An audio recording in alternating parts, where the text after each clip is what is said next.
এজন শাৰীৰিক আৰু মানসিকভাৱে কিছু পৰিমাণে সক্ষম বুলি কোৱা এজন যুৱকৰ কাহিনী যুৱকজন নগাঁৱৰ যি ধৰণে পাপন অংগৰাগৰ গীত পৰিৱেশন কৰে প্ৰিয় দৰ্শক মোৰ বিশ্বাসেই হ'ব নোখোজে যে সেই ল'ৰাজনো মানসিকভাৱে এতিয়া ভাগি আছে মানসিক ৰোগ যিসকলৰ আছে সেইসকল আপুনি আৰু ময়ো তাৰ ভিতৰত পৰো অৰ্থাৎ পৃথিৱীত এনে এজন মানুহ নাই যি মানসিক ৰোগত আক্ৰান্ত নহয় কেৱল স্তৰটো পৃথক পৃথক নগাঁৱৰ এই যুৱকজনক চাওক আৰু চালেই কেৱল নহ'ব ইয়াক লৈ আমি এক ডাঙৰ প্ৰত্যাহ্বানো গ্ৰহণ কৰা উচিত এই ল'ৰাজনে ইমান সুন্দৰ গান গোৱাৰ পিছত কেৱল শাৰীৰিক আৰু মানসিকভাৱে বিশেষভাৱে পৰি আছে বুলি আমি কিয় কওঁ সলনি কৰিবলৈ আমি কিবা কৰিছোনে কথা বহুত হ'ল শুনক সেই মৰম লগা ল'ৰাটোক চাওক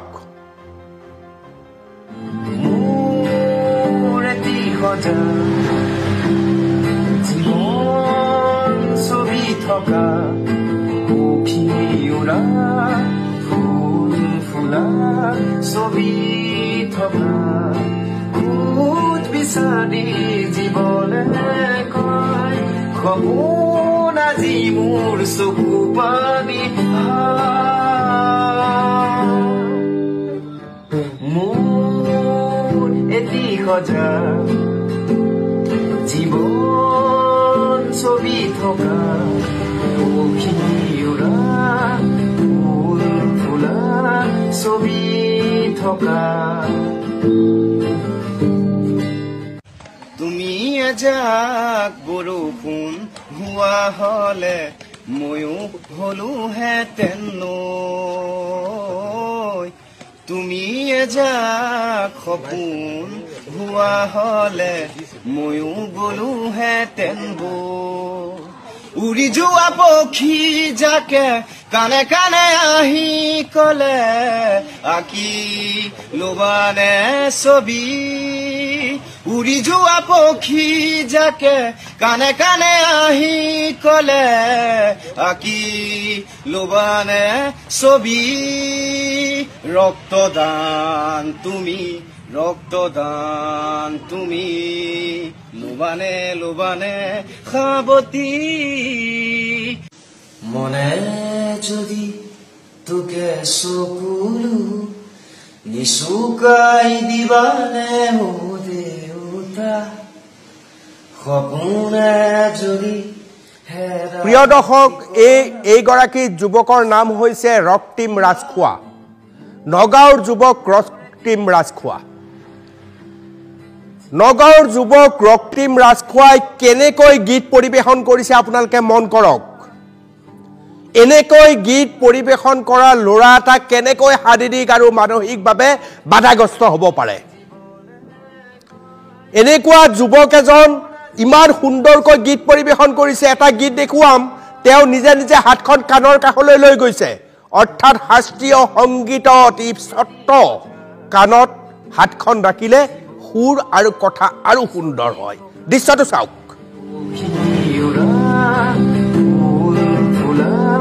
ছবি থকা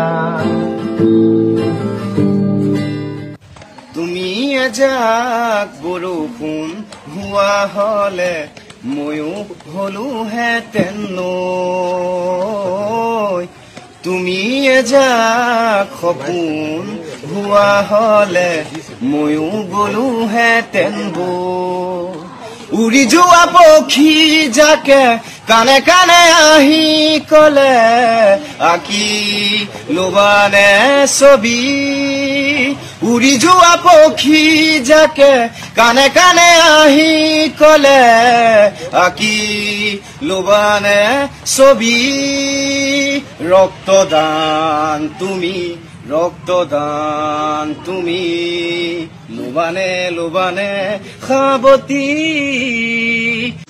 মনে যদি তোকে চকুলো নিচুকাই দিবানে ও দেউতা সপোনে যদি হেৰাই ঠিকনা বিচাৰি দিবা মোৰ এটি সজা জীৱন ছবি থকা যুৱকজন যদি শাৰীৰিক আৰু মানসিকভাৱে বাধাগ্ৰস্ত হয় তেতিয়াহ'লে ইমান গীত কেনেকৈ তেওঁৰ মনত আছে ভাৰ্গৱ মোৰ লগত আছে আৰু শেহতীয়াভাৱে আমাৰ হাতত পৰা তথ্য মতে এটা ৰিহেব চেণ্টাৰলৈ গৈছে এই যুৱকজন ৰক্তিম ৰাজখোৱা যিটো ৰিহেব চেণ্টাৰত গৈছে তাৰ গৰাকীৰ সৈতে আমাৰ ফোন লাইনৰ সংযোগ হৈছে প্ৰথমতে ভাৰ্গৱ এই ল'ৰাটো ইমান সুন্দৰ গীত মনত থাকে গায় কেনেকৈ মানসিক আৰু শাৰীৰিক অসুস্থ হ'ব পাৰে মোৰতো সন্দেহ হৈছে অনুপম চক্ৰৱৰ্তী ৰক্তিমৰ কণ্ঠই আচলতে সকলোকে মোহিত কৰি পেলাইছে বিশেষকৈ পুৰণি গুদামত আচলতে চৰ্চা চলিছে কিন্তু যেতিয়াই সামাজিক মাধ্যমত তেওঁৰ যুৱকজনৰ গান ভাইৰেল হ'ল তাৰপিছত দেখা পোৱা গৈছে যে অসমৰ বিভিন্ন প্ৰান্তৰ পৰা প্ৰতিক্ৰিয়া প্ৰকাশ কৰিছে যে শাৰীৰিকভাৱে বা মানসিকভাৱে বাধাগ্ৰস্ত এজন যুৱকে এনেধৰণৰ সুন্দৰ সুমধুৰ গীত গাব পাৰে ইয়াতে মই ক'ব লাগিব যে 8 বছৰ প্ৰায় 8 বছৰ ধৰি হায়দৰাবাদত এটা কোম্পানীত কৰ্মৰত আছিলে যুৱকজন তাৰ পাছতে হায়দৰাবাদতে আচলতে এই যুৱকজনে সংগীত চৰ্চা কৰিছিলে বিশেষকৈ অংগৰাজ পাৰ্বন মহন্তৰ অতিকৈ প্ৰিয় আছিলে এই যুৱকজনৰ বাবে প্ৰতিটো গীতেই মুখস্থ কৰিছিলে সেই সময়ত তাৰ পাছত কিন্তু তেখেতৰ শৰীৰৰ অৱস্থা বা মানসিক অৱস্থা কিছু দুৰ্বল হ'ল যাৰ ফলত পৰিয়ালৰ লোকে তেখেতক এই যুৱকজনক পুনৰ চলচলিৰ বাসগৃহলৈ লৈ আহিবলগীয়া হ'ল কিন্তু অতিকৈ পৰিতাপৰ বিষয় যে আচলতে চিকিৎসাৰ অভাৱত যুৱকজনৰ এক যাযাবৰী জীৱন বুলি ক'ব লাগিব বিভিন্ন প্ৰাণ অঞ্চললৈ যায় চাপানালা কুণ্ডলৈ যায় বা পুৰণি গুদামৰ বিভিন্ন প্ৰান্তত গৈ এনেধৰণে নিজৰ গানবোৰ সচুৰে আচলতে তেখেতে আওৰাই থাকে আৰু তাকে দেখি মানুহ আচলতে সেই গানৰ প্ৰতি মোহিত হৈ পৰিছিল অনুপম চক্ৰৱৰ্তী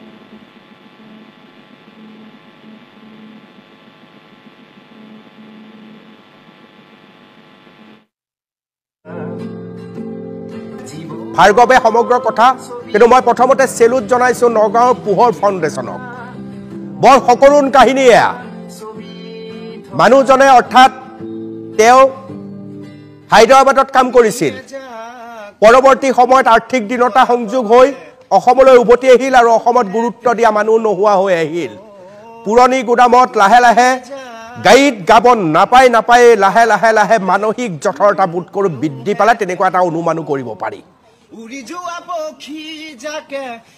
এই মুহূৰ্তত মোৰ সৈতে ৰিহেবত ইতিমধ্যে চিকিৎসা চলি আছে আৰু তাৰ স্বত্বাধিকাৰী মহান লোকজনৰ সৈতে ৰঞ্জিত কলিতাৰ সৈতে মই ফোনত সংযোজন হৈছো ৰঞ্জিত কলিতা মই অনুপম চক্ৰৱৰ্তী আপোনালোকক স্বাগতম জনাইছো আৰু আপুনি এনেকুৱা এটা পদক্ষেপ গ্ৰহণ কৰিছে যিটো পদক্ষেপ সমগ্ৰ অসমবাসীয়ে বিচাৰি আছিল ৰঞ্জিত কলিতা ক'ত কেনেকৈ যোগাযোগ হ'ল আপোনাৰ হয় দাদা ধন্যবাদ প্ৰথমতে আপোনাক হয় দাদা মই প্ৰথমতে তেওঁ ভিডিঅ'টো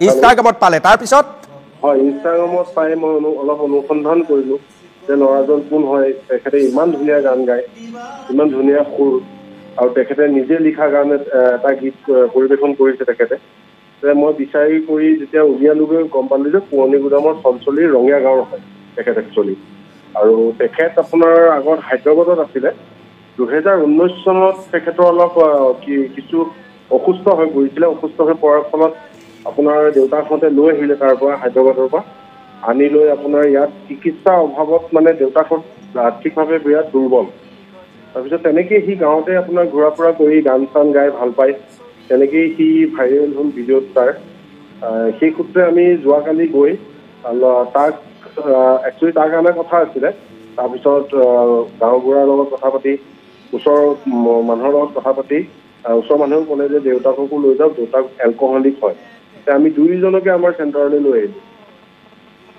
তাৰমানে কলিতা দেউতাক আৰু ল'ৰা একেলগে আছে নহয় হয় হয় দাদা ৰক্তিম সুস্থ হৈ উঠিবলৈ এনে আপোনালোকৰ অভিজ্ঞতাই কি কয় কিমান দিনলৈ প্ৰয়োজন হ'ব হয় আমি যিমান পাৰোঁ আমাৰ ফালৰ পৰা তেওঁক ট্ৰিটমেণ্ট দিয়া ভালতকৈ ভাল ট্ৰিটমেণ্ট দিয়াটো ব্যৱস্থা কৰি লয় আৰু আমি আশা কৰিছোঁ যে অতি সোনকালে শীঘ্ৰেই ভাল হৈ উঠিব। ৰঞ্জিত কলিতা, আপোনাৰ প্ৰতি মোৰ এটা আবেদন আছে। যদি আপুনি সুস্থ বুলি ভাবে তেতিয়াহ'লে আপুনি আৰু ৰক্তিম দুয়ো এদিন মোৰ ষ্টুডিঅ'লৈ আহিব। আমি একেলগে গীতো পৰিৱেশন কৰিম আৰু ৰক্তিমৰ নতুন জীৱনৰ এক সন্ধান কৰিবলৈ চেষ্টা কৰিম। বাধা আহে, সমস্যা আহে, কিন্তু আপোনালোকৰ নিচিনা মহান লোকসকল থকা বাবে এনেধৰণৰ এটা ভাল পৰিৱেশৰ ইংগিতো পোৱা যায়। মই বিচাৰিম আপুনি আৰু ৰক্তিম যদি একেলগে মোৰ লগত ষ্টুডিঅ'ত বহে এটা নতুন আন্দোলন আৰম্ভ হ'ব। কলিতা, তাৰমানে তেখেতৰ এতিয়া ট্ৰিটমেণ্ট পিৰিয়ড যিহেতু তেখেতক ষ্টুডিঅ'লৈকে লৈ যোৱাটো অসম্ভৱ হ'ব দাদা। বৰ্তমান তেখেতৰ ট্ৰিটমেণ্টটো আৰম্ভই হৈছে। মই এতিয়াৰ কথা কোৱা নাই কলিতা ডাঙৰীয়া। প্ৰথম চৰ্ত হৈছে তেওঁ সম্পূৰ্ণ সুস্থ হোৱাটো। তাৰ কাৰণে যিমান সময় লাগে 6 মাহ, এবছৰ, তাৰ পিছত আমি যোগাযোগত আহিম। হয় দাদা, হয়। এতিয়াই ততাতয়াকৈ অনাৰ প্ৰয়োজন নাই। আপুনি যেতিয়া ভাবে যে সুস্থ হৈছে, আমি উলিয়াই আনিব পাৰোঁ, নতুনকৈ পৰিচয় কৰাব পাৰোঁ, তেতিয়া আপুনি মোক জনালে হ'ব। হয়, নিশ্চয় জনাম আপোনাক দাদা। এই মুহূৰ্তত ৰক্তিম আছে নেকি কাষত? হয়, কাষতে আছে ৰক্তিম। মই ফোনত এবাৰ কথা পাতি চাওঁ। হয় ৰক্তিম, কথা হয় কওক। ৰক্তিম ৰাজখোৱা, মোৰ নাম অনুপম চক্ৰৱৰ্তী। তুমি খুব ধুনীয়া গান গোৱা। হয়, মোৰ নাম ৰক্তিম ৰাজখোৱা, আকৌ মোৰ নাম শিৱামণি হয়। খুব ভাল গান গাইছা তুমি। হয়। কাৰ গান আটাইতকৈ বেছি ভাল পোৱা ৰক্তিম? হয়, মই নিজে গান গাই জীয়াই থাকোঁ। এতিয়া আমাৰ ঘৰটোতো মৃত্যুঞ্জয় মন্দিৰৰ আগফালে ইয়াত মন্দিৰ বনাইছে। আপোনাৰ যিটো চামগুৰি হিন্দুস্তান এইচ লিখিছে মৃত্যুঞ্জয় মন্দিৰ, অসমীয়া মানুহ তালৈ যায়। কেনেকুৱা ধৰণৰ গীত গাই ভাল পোৱা ৰক্তিম? পাপনৰ গান ভাল লাগে তোমাৰ? হয় হয়, গীত সকলো ভাল পাওঁ। গাই দেখুৱাব পাৰিম, আপোনাৰ ওচৰলৈ গ'লেহে গাই দেখুৱাব পাৰিম। এতিয়া ফোনতে শুনাই দিয়াচোন এবাৰ। ফোনতে এবাৰ শুনাই দিয়া। জোন গলা জোনাকী ৰাতি দুচকুতে সপোন আঁকি, জোন গলা জোনাকী ৰাতি দুচকুতে সপোন আঁকি, উৰণীয়া মন মোৰ কিনি গুচি যায়, কোতেনো হেৰাই কোতেনো হেৰাই, জোন গলা জোনাকী ৰাতি দুচকুতে সপোন আঁকি। খুব সুন্দৰ। তুমি হিন্দী গীতো গোৱা নেকি? নাই, এনেই ঘৰতে গান গাই থাকো। খুব ধুনীয়া গাইছা। ঘৰতে যি শুনি থাকো আৰু, যেনেকে জুবিন গাৰ্গে গাই, আকৌ আগ্ৰা পাপন মহন্তে। তুমি জুবিন গাৰ্গৰ গীত ভাল পোৱা? ভাল পাওঁ। চাওঁ এটা শুনো। বুকুতে বুকুখন থৈ কোনেনো কান্দে, শদিয়াৰ কোলাতে বহি, বুকুতে বুকুখন থৈ কোনেনো কান্দে, শদিয়াৰ কোলাতে বহি। হ'ব, লিখি লৈ পেলাই গাম দিয়ক। হয়, বহুত বহুত ধন্যবাদ। হৈ যাব। কলিতাক ফোনটো দিয়া। ৰক্তিম, ৰঞ্জিত কলিতা, বহুত বহুত ধন্যবাদ। যেতিয়াই সুস্থ হয়, এবছৰ পিছতে হওক, আমি কিন্তু সাক্ষাতত আহিম। কলিতা, বহুত বহুত ধন্যবাদ। এয়া আছিল ৰক্তিম ৰাজখোৱা। নৱজ্যোতি আমাৰ চামগুৰি সাংবাদিক, যি প্ৰথম ৰক্তিমৰ প্ৰতিভা উন্মোচন কৰিছিল, সম্ভেদ দিছিল। ৰক্তিম ৰাজখোৱাৰ কণ্ঠ শুনিলে, ফোনত আমি পাতিলোঁ। এতিয়া নৱজ্যোতিৰ কাষলৈ গৈছোঁ, চামগুৰি। তুমি খুব ডাঙৰ কাম এটা কৰিলা আৰু গাঁৱৰ মানুহেও চাগে যথেষ্ট মৰম কৰিছে। আচলতে কোন কোন আছে? হয়, চাওক অনুপম চক্ৰৱৰ্তী, আমি প্ৰথমতে এই যিটো ৰক্তিম ৰাজখোৱা বুলি ল'ৰাজন আছে, ল'ৰাজনক আমি প্ৰথমতে NKTV দৰ্শকক কিন্তু চবৰ প্ৰথমতে বুলি ক'লেও চাগে ভুল নহ'ব। বিশেষকৈ নৱেম্বৰৰ 17 তাৰিখ মোৰ আজিও ডেটটো মনত আছে। আমি চাপানাগাঁৱলৈ গৈছিলোঁ এটা বাতৰি সন্ধানত। তেতিয়া আমি আচলতে ল'ৰাজনক চাপানাগাঁৱত লগ পাইছিলোঁ। লগ পাই কিনে মই এটা ভিডিঅ' কৰিছিলোঁ, সৰু ভিডিঅ' এটা। ভিডিঅ'টো কৰি আমাৰ পেজত দিছিলোঁ, আমাৰ অফিচত দিছিলোঁ। তাৰপিছতে নিউজটো আচলতে ভিডিঅ'টো কিছু সংখ্যক ভাইৰেল হৈছিলে। ভাইৰেল হোৱাৰ পিছতে দেখিবলৈ পাইছিলোঁ আমি সামাজিক মাধ্যমতে, কিন্তু বহুতো যি লোকসকল আছে সকলোৱে ভিডিঅ'টো আচলতে ডাউনলোড কৰিছে, ডাউনলোড কৰি দিছে, বা যোন মানুহে লগ পাইছে পিছৰ সময়ত তেখেতে কিন্তু সেই ভিডিঅ'সমূহ তেওঁলোকে সামাজিক মাধ্যমত দিছে। তাৰ পিছতে আজি ৰক্তিম ৰাজখোৱা আজি এনেধৰণে এটা বাতৰি হ'বলগীয়া হৈছে। কাৰণ ৰক্তিম ৰাজখোৱাৰ যি কণ্ঠ, আচলতে সেই কণ্ঠটো সঁচাই সকলোৱে মনোমুগ্ধ কৰি তোলে। আচলতে আমি চাওক 17 তাৰিখে যেতিয়া আপলোড কৰিছোঁ তাৰপিছত মই আকৌ লগ পাইছিলোঁ ল'ৰাজনক চাপানালত। তাৰপিছত আমি তেখেতৰ লগত কথা পাতিবলৈ চেষ্টা কৰিছিলোঁ যে ৰক্তিম তুমি কি কৰা, কেনেকৈ কি হ'ল, গোটেইখিনি কথা পাতিব বিচাৰিছিলোঁ লগত। এতিয়া সঁচা কথা ক'বলৈ গ'লে ল'ৰাজনে কিন্তু আমাক ভালদৰে উত্তৰ দিব পৰা নাছিলে। তেখেতে এটাই কৈছিলে গানেই মোৰ জীৱন, গানেই মোৰ জীৱন, মই অকল গান গাই চলোঁ, গান গাই চলি থাকিম। আমি কৈছিলোঁ যে তুমি পঢ়া শুনা কিমান কৰিলা, কৈছে তেখেতে যেতিয়া আমাক কোৱা মতে আচলতে তেখেতে গ্ৰেজুৱেশ্যন কৰিলোঁ বুলি কৈছিলে। সঠিকটো আমি গম নাপাম, তেখেতৰ ঘৰৰ লগত কথা পাতিলে। কিন্তু 19 চনৰ পৰা তেনেকৈয়ে আছে ৰক্তিম, 19 চনৰ পৰা ৰক্তিম ৰাজখোৱা তেনেকৈ আছে নৱ, আৰু তোমালোকে গম পালা 24ত নহয় জানো, 25ত নহয় জানো? এতিয়া 2019 চনৰ পৰা কিন্তু ল'ৰাজনৰ প্ৰতিভাটো আছিলে আচলতে সুপ্ত প্ৰতিভা বুলি ক'ব লাগিব, সেই প্ৰতিভাটো কিন্তু প্ৰকাশ হোৱা নাছিলে। তাৰপিছতে যিহেতু 2024 চনৰ 17 নৱেম্বৰ বুলি ক'ব লাগিব, যিহেতু জানুৱাৰী ডিচেম্বৰ মাহ আহিলে পিকনিকৰ সময় আহে, বনভোজৰ সময় আহে, চাপানাবালে বনভোজকাৰী দলসমূহ আহে। আমি সেই সংক্ৰান্ততে আচলতে গৈছিলোঁ নৱেম্বৰৰ 17 তাৰিখে। যোৱাৰ পিছতে আমি ৰক্তিমৰ মাতৃ নাই, ৰক্তিম এটাই ল'ৰা আছিল নেকি ঘৰৰ? পিতৃ আৰু পুত্ৰহে আছে আৰু কোনো নাই, কি কথা কিবা খবৰ? চাওক অনুপম চক্ৰৱৰ্তী ডাঙৰীয়া, আমি ইতিমধ্যে তেখেতৰ ঘৰৰ মানুহৰ লগত চেষ্টা কৰিছোঁ কণ্টেক্ট কৰিবলৈ, তথাপিও খালি আমি তেখেতৰ পিতৃকে লগ পাইছিলোঁ।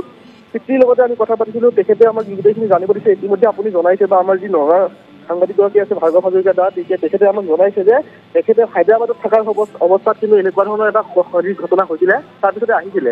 তাৰপিছত কিন্তু ল'ৰাজনে এনেধৰণে তুমি অলপ খবৰ ল'বা নৱজ্যোতি, তুমি অলপ খবৰ ল'বা, গাঁওবাসীৰ মাজলৈ যাবা, নিজৰ মাটি বাৰী আছেনে নাই, কি কথা কি বতৰা। আৰু মই ভাবোঁ যে এজন সাংবাদিক হিচাপে এই ৰঞ্জিত কলিতাৰ কাষলৈও তুমি মাজে মাজে গৈ ৰক্তিম ৰাজখোৱাৰ খবৰ ৰাখি থাকিবা। কেৱল বাতৰি দিয়াটো এটা সাংবাদিকৰ দায়িত্ব নহয়, বাতৰিৰ লগতে কিছু সামাজিকভাৱে দায়বদ্ধ হোৱাটো এজন সাংবাদিকৰ দায়িত্ব। নৱজ্যোতি বহুত বহুত ধন্যবাদ জনাইছোঁ। প্ৰিয় দৰ্শক, ৰক্তিম ৰাজখোৱাৰ গীতকেইটা আপোনালোকে শুনক। এটা বিৰতিৰ পিছত আকৌ আহি আছোঁ।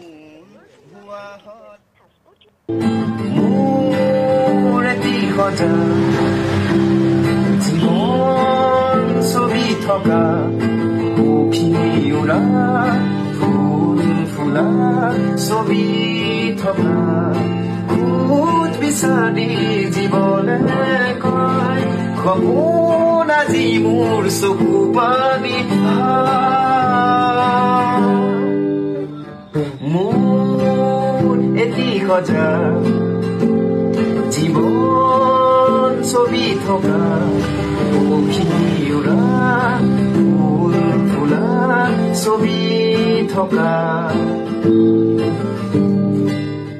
তুমি এজাক বৰষুণ হোৱা হলে ময়ো হলোহেঁতেন নৈ, তুমি এজাক সপোন হোৱা হলে ময়ো গলোহেঁতেন বৈ। উৰি যোৱা পক্ষী যাকে কানে কানে আহি কলে আঁকি লবানে ছবি, উৰি যোৱা পক্ষী যাকে কানে কানে আহি কলে আঁকি লবানে ছবি। ৰক্তদান তুমি লবানে সাৱতী। মনে যদি তোকে চকুলো নিচুকাই দিবানে ও দেউতা, সপোনে যদি হেৰাই ঠিকনা বিচাৰি